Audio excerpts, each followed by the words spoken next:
स्वागत है आज की इस गहरी चर्चा में। धड़कन के इस 5वें चैप्टर जिसका नाम है खाली स्टूडियो, उसके बारे में आज हम बात करेंगे। ये कहानी अब एक ऐसे पॉइंट पर आ चुकी है जहां अल्फाज कम और खामोशियां ज्यादा बोल रही हैं। रिश्ते, जज्बात और दूरियां सब कुछ एक नए सांचे में ढल रहा है।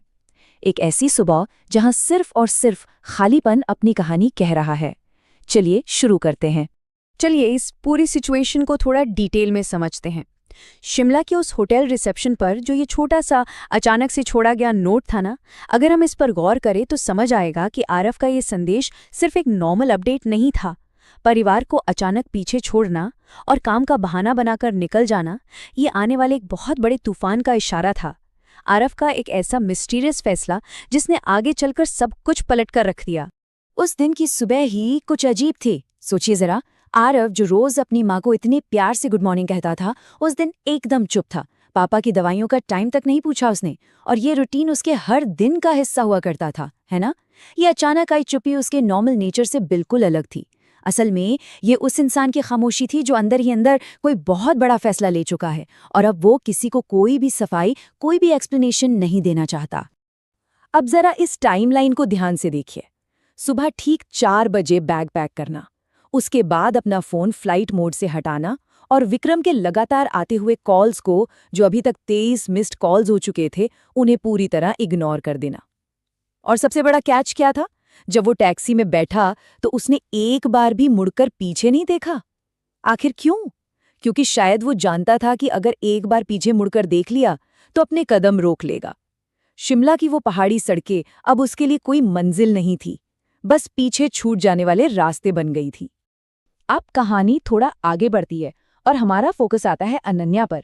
जब वो सुबह अपने स्टूडियो पहुंचती है तो दरवाजा पहले से खुला हुआ मिलता है, लेकिन अंदर जाने पर उसे जो नजर आता है, या मैं कहूं जो नजर नहीं आता, उसने उसे बुरी तरह झकझोर दिया। वहां आरव था ही नहीं। वो पूरा कमरा जैसे आरव की फिजिकल एब्सेंस से, उसके वहां ना होने की कश्मकश से चीख रहा था। तो सबसे अहम बात यहाँ ये है कि इस चैप्टर का टाइटल खाली सिर्फ उस स्टूडियो की चारदीवारी के लिए यूज नहीं हुआ है। असल में ये एक बेहद गहरा मेटाफॉर है, एक ऐसी अजीब सी स्थिति जो सिर्फ उस कमरे तक लिमिटेड नहीं थी। ये अनन्या की आर्ट और उसके खुद के आंतरिक वजूद को दर्शा रही थी। अरव का इस तरह अचानक चले जाना सिर्फ आसपास के माहौल को ही नहीं, बल्कि अनन्या के अंदर की दुनिया को भी पूरी तरह खाली कर गया था। डेस्क पर रखी हुई इन चीजों पर एक नजर डालिए। ये ब्रिलियंटली इस बात को इलिस्ट्रेट करती हैं कि कैसे बाहर की चीजें अंदर के इमोशंस को मिरर करती हैं। वहां छूटा हुआ एक अकेला पेंट ब्रश और उसके ठीक नीचे आरव के चेहरे का एक अधूरा स्केच। उस स्केच में भी सिर्फ उसकी आंखें बनी हुई थी, बाकी का पूरा कैनवस एकदम ब्लैंक था, बिल्कुल कोरा। ये तमाम चीजें इस अध्याय की उस कोर थीम, यानी उस खालीपन का सटीक प्रतीक बन गई। एक ऐसी आकृति जिसे बस पूरा होने का इंतजार था। लेकिन तभी इस शांत, सूने और बहुत ही फ्रैजाइल से माहौल में एंट्री होती है कबीर की, और उसकी वो आवाज और लाउड एनर्जी वहां की खामोशी से बिल्कुल भी मैच नहीं करती। हाथ में 2 कॉफी और चेहरे पर एक अजीब सा ओवर एंथुजियाज्म। जरा सोचकर देखिए इस कॉन्ट्रास्ट को। एक तरफ कमरे की वो ठहरी हुई शांति और अनन्या का टूटा हुआ दिल, और दूसरी तरफ कबीर का ये शोर और दिखावा। सच में ये सब बेहद चुभने वाला था। कबीर आते ही बोलता है कि एग्जीबिशन का बैनर लग गया, दुनिया को दिखा देंगे कि कबीर और अनन्या फिर साथ हैं। इस एक छोटे से डायलॉग में ही आपको उसकी पूरी मानसिकता, उसका पूरा माइंडसेट साफ साफ दिख जाएगा। उसका पूरा फोकस सिर्फ और सिर्फ इस बात पर है कि बाहर वाले क्या सोचेंगे। एग्जीबिशन का बैनर, उस पर चमकता हुआ अपना नाम, लोगों के सामने अपनी इमेज, उसके लिए बस यही चीजें मैटर करती थी।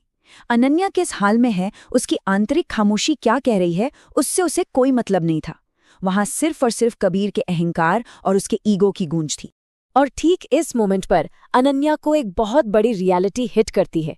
यहाँ इन दोनों आदमियों के बीच एक जोरदार कंपैरिजन सामने आता है। सोचिए, 3 साल साथ बिताने के बाद भी कबीर आज तक ये समझ ही नहीं पाया था कि अनन्या की पेंटिंग्स हमेशा अधूरी क्यों रहती हैं। वो बस किसी तरह उस पर अपना नाम चिपकाकर क्रेडिट लेना चाहता था। वहीं दूसरी तरफ था आरव, जिसने बिना एक भी शब्द कहे, बिना कोई सवाल पूछे, उस अधूरेपन को पहचान लिया था। आरव को उस खाली जगह की पूरी समझ थी। उसे किसी क्रेडिट, किसी तरह के वैलिडेशन की बिल्कुल कोई जरूरत नहीं थी। अपनी इनसिक्योरिटीज और अपने ईगो को बचाने के चक्कर में कबीर इस पूरी सिचुएशन को एक कंपटीशन का रूप दे देता है।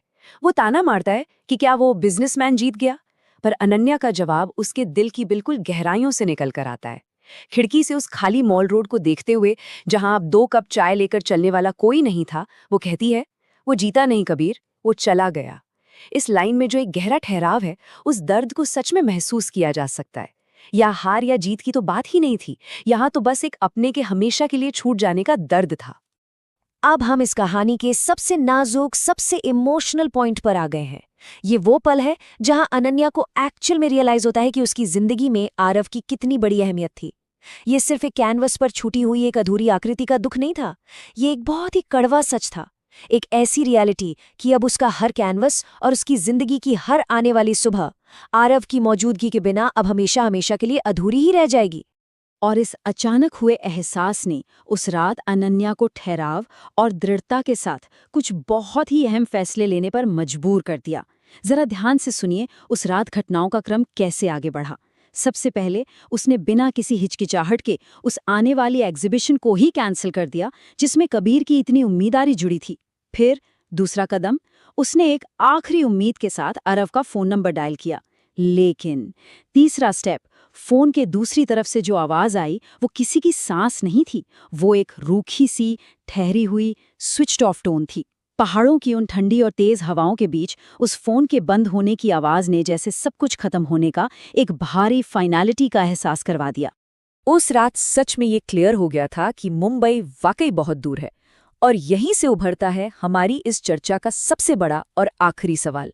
मुंबई बहुत दूर है, पर क्या ये दूरी सिर्फ भौगोलिक है, सिर्फ नापने वाले रास्तों की है, या फिर अब ये दूरी इन दो दिलों के बीच आ चुकी है, एक ऐसी गहरी खाई जिसे पार करना शायद अब किसी के बस में ना हो? ये सवाल सच में सोचने पर मजबूर कर देता है। और इसी आखिरी सवाल और खामोशी के साथ हम आज की इस पूरी चर्चा को यहीं विराम देते हैं।